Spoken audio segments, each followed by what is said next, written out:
Shri Radhe everyone, मैं आ गई हूँ आपकी फेवरेट स्टोरी पॉकेट में आसमान का। आज का एपिसोड देखिए। आज का एपिसोड बहुत ही इंटरेस्टिंग होने वाला है, जहाँ पे हम देखने वाले हैं कि रानी जो होती है वो नर्स की जो उसे जॉब मिली होती है उसके लिए वो अनीशा के पास इंटरव्यू के लिए जाने वाली होती है। पर उसे ऐसा लगता है कि कहीं अनीशा उसे पहचान ना ले, इसलिए वो अपने लुक को चेंज करने की कोशिश करती है, पर वो हर लुक में पहचानी जा सकती है। पर तभी यहाँ पे हम देखते हैं कि रितिका उसे बोलती है कि तू पहले अच्छे से अपनी एप्रन वगैरह पहन के तो तैयार हो। फिर वो फाइनली एक सैनिटरी मास्क जो होता है वो यूज़ करती है और एक मोल्ड यूज़ करती है, जिसकी वजह से फिर कोई उसे पहचान नहीं पाता। और यहाँ पे हम देखते हैं वो अपनी बेटी ध्वनि को बुलाती है और ध्वनि जो होती है वो उसे पहचान नहीं पाती, तो वो बोलती है कि माता श्री ने अभी मुझे बुलाया था पर वो कहाँ गई, मुझे तो पता नहीं चला। फिर वो उसकी माँ जो होती है रानी, वो उसके साथ मस्ती करती रहती है कि मैं ही तेरी तुझे मुझे तेरी माँ ने भेजा है। तो फिर वो ये सोचती है कि वो तो झूठ बोल रही है। फिर बाद में वो अपनी आवाज़ में बोलती है, तो वो बोलती है कि माँ मुझे मैं तो आपको पहचान ही नहीं पाई। तभी यहाँ पे हम देखते हैं, तो फिर वो पूछती है कि आप किसी फैंसी ड्रेस कॉम्पिटिशन में जा रहे हो, तो बोलती है हाँ।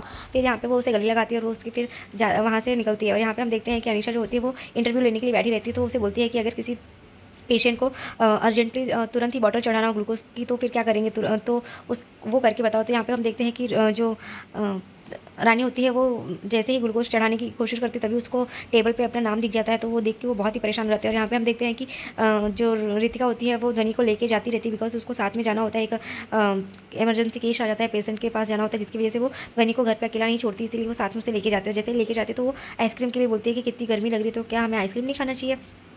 तो इतना सोच के फिर वो उसे आइसक्रीम के लिए बोलती है कि चलिए ना आइसक्रीम खिला दीजिए। और यहाँ दूसरी तरफ हम देखते हैं कि रानी जो होती है वो अपने नाम की वजह से थोड़ी घबरा सी जाती है कि कहीं अभी अनीशा ने ये देख लिया तो फिर वो परेशान हो जाएगी, उसे पहचान जाएगी और फिर वो उस चीज़ को तहकीकात करने लगेगी। और यहाँ पे हम देखते हैं कि वो उस वजह से गड़बड़ी करती रहती है बार बार, तो उसे बोलती है कि क्या हो तुम्हें कुछ दिक्कत हो रही है। तभी यहाँ दूसरी तरफ हम देखते हैं कि ध्वनि आइसक्रीम खाती तो गिराती रहती है। और यहाँ पे तो उसी रास्ते से दिग्विजय जो होता है वो हॉस्पिटल के लिए जाता रहता है।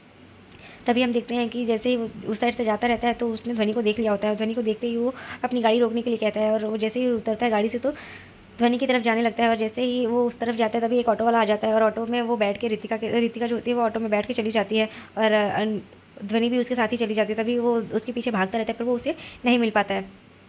यहाँ पे हम देखते हैं कि इस वजह से फिर वो उसे ऐसा लगता है कि ये तो वही लड़की है जो मुंबई में मिली थी, और वो पर ही आज यहाँ पे कैसे। तभी यहाँ पे हम देखते हैं कि अनीशा के पास उसके एक ड्राइवर का कॉल आ जाता है। और यहाँ पे हम देखते हैं रानी जो होती है वो सोचती है कि किसी भी तरीके से मुझे ये नाम छुपाना पड़ेगा, वरना अगर अनीशा को पता चल गया तो फिर उसे शक हो जाएगा मेरे ऊपर। और यहाँ पे रानी जो होती है वो कोशिश करती है कि किसी तरीके से उसको नाम को हटा सके वहाँ से, उस पेपर को। तभी यहाँ पे हम देखते हैं कि वो बोलती है कि तुम इस तरीके से काम करोगी तो कैसे काम चलेगा। और यहाँ पे अनीशा जो होती है उसे डांट लगा देती है। तभी यहाँ पे हम देखते हैं दूसरी तरफ की जो रानी होती है वो घर पे आती है, तभी रितिका को बताती है कि जो जो हुआ होता है सारा कुछ, कि किस तरीके से वो अनीशा को फेस कर रही थी। तभी वो बोलती है रितिका को कि आज तो बड़ी मुश्किल से मैंने वो नाम देखा, और जैसे ही वो नाम छुपा पाया है, पर अगर जैसे ही मैंने नाम देखा तो मेरा तो गला ही सूख गया था, मुझे तो समझ में नहीं आता कि मैं क्या करूँ। और यहाँ पे वो बहुत परेशान हो जाती है। यहाँ पे रितिका जो होती है उसे समझाने की कोशिश करती है कि लेकिन अब इस तरीके से कैसे होगा, तूने अपने पापा को बताया क्या। तो क्योंकि वो परेशान रहती है इस बात से कि ध्वनि का ऑपरेशन हो जाए, क्योंकि ध्वनि को आँखों में दिक्कत हो रही है।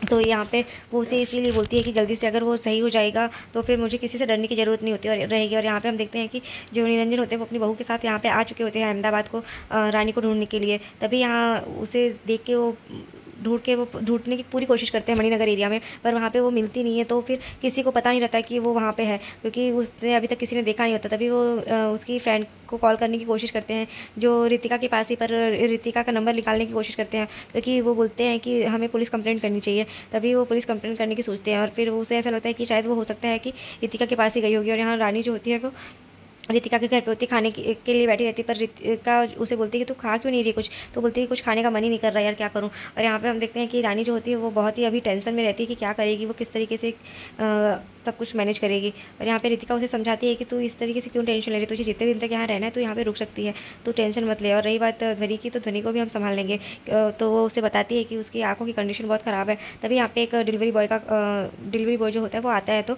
डोर नॉक करता है, तो वो सोचते हैं कि कौन होगा इस वक्त।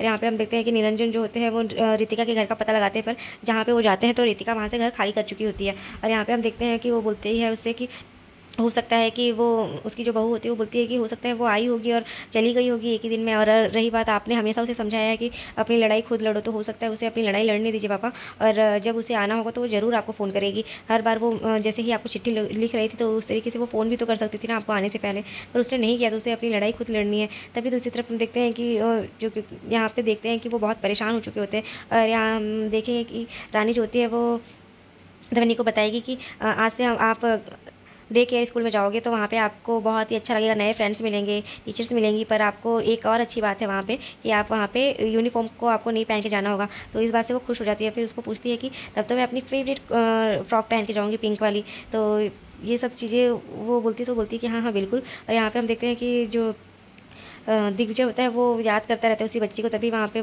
जो अनीशा होती है वो आती है, और अनीशा जो होती है उसे बोलती है कि तू कहाँ खोया हुआ है, तूने अपनी शर्ट की बटन भी उल्टी लगाई है। और यहाँ पे हम देखते हैं वो उसे बताता है कि आज वो लड़की जो हमने देखा था पर वो आज मुझे यहाँ पे देखी। तो वो उसे बोलता है कि लेकिन उसके पेरेंट्स कितने लापरवाह हैं, जो उसको सर्जरी की ज़रूरत है और वो यहाँ पे अभी तक के साथ इस तरीके से लापरवाही कर रहे हैं। तभी यहाँ पे हम देखते हैं कि वो उसे बोलती है कि हो सकता है वो आगे चली गई हो एक दिन में। तो वो बोलता है कि हाँ हो सकता है। और यहाँ पे हम देखते हैं कि रानी जो होती है वो अपने सपने को टूटता हुआ देखती है तो उसको बहुत तकलीफ होती है। वो याद करती रहती है कि किस तरीके से वो जल्दी से डॉक्टर बनने के सपने देखती थी। आज भी उसको इतने समय हो गए पर उसका सपना जो है वो अभी अधूरा ही रह गया है। तो ये सब चीज़ें याद करके उसे रोना आता है।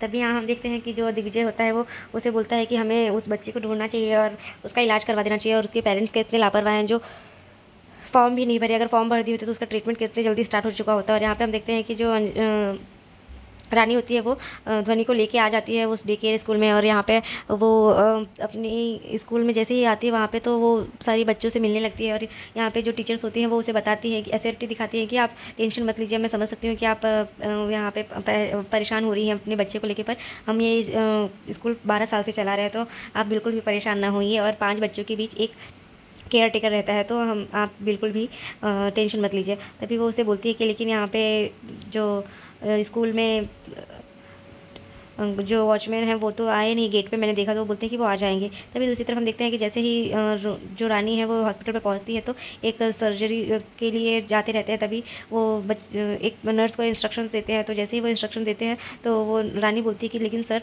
आपको अगर किडनी के लिए आप कर रहे हैं तो उसका पहले ऑक्सीजन और उसको वो टेस्ट बताती है कि आप ये टेस्ट करवा सकते हैं। तो वहाँ पे उस डॉक्टर जो होते हैं बोलते हैं कि तुम नर्स हो तो अपना काम करो, तुम इंस्ट्रक्शंस यहाँ पे फॉलो नहीं कर, तुम्हें फॉलो करने हैं ना कि किसी को इंस्ट्रक्शंस देने हैं। तो ये सुन के वो थोड़ा एम्बेरस हो जाती है क्योंकि सब लोग उसके ऊपर हंसते हैं। तभी जो उसकी मेन लीडर होती है तो वो आती है और वो उससे बोलती है कि क्या हुआ, तुम लोग इस तरीके से हंस क्यों रहे हो। तो यहाँ बोलते हैं कि मैम यहाँ पे एक नर्स नहीं एक डॉक्टर नर्स आई है जो कि डॉक्टर की तरह हमें इंस्ट्रक्शंस भी देती हैं। तभी यहाँ पे हम देखते हैं कि जो लीडर होती है उनकी वो सबको काम बताती है कि आपको किस सेक्शन में जाना है। तभी हम देखते हैं कि रानी को और उसकी फ्रेंड को वो कार्डियोलॉजिस्ट में भेजते हैं जहाँ की दिग्विजय रहता है। तो ये सुनते ही रानी के होश उड़ जाते हैं, उसे ऐसा लगता है कि आज पहले ही दिन मुझे ये कार्डियोलॉजिस्ट का सेक्शन मिल गया है, भगवान कान्हा जी आप क्या करना चाहते हैं इस तरीके से। तभी रानी जो होती है वो बहुत परेशान हो जाती है, उसे ऐसा होता है कि कहीं दिग्विजय उसे पहचान ना ले। और यहाँ पर रानी के तो होश उड़ जाते हैं कि अब क्या होगा। तभी यहाँ पे हम देखते हैं कि रानी जो होती है वो इस बात से बहुत ही घबरा सी जाती है, अगर डॉक्टर दिग्विजय को पता चल जाएगा कि रानी जो है वही वो इस हॉस्पिटल में तो फिर नर्स बन के आई है तो क्या होगा। और यहाँ पे हम देखते हैं कि अभी भी वो अपना फेस मास्क से कवर करके रखती है क्योंकि वो बोल देती है कि मुझे थोड़ी एलर्जी है और इन्फेक्शन है तो इसकी वजह से। और यहाँ पे हम देखते हैं वो जैसे ही समझती है कि उसको कार्डियोलॉजी सेक्शन में जाना है, वहाँ पे दिग्विजय काम करेगा, उसके साथ ही उसको रहना है, तो बहुत ही नर्वस हो जाती है कि कैसे जाएगी और कैसे उसे फेस करेगी। वो बोलती है भगवान जिस अतीत से मैं भाग के गई थी 5 साल पहले वहाँ पे और उसी अतीत में मुझे वापस आना पड़ रहा है, पर ये सब चीज़ें मैं अपनी बेटी के लिए कर रही हूँ, जल्दी से वो ठीक हो जाए फिर उसके बाद मैं इस दुनिया से सबसे दूर चली जाऊँगी।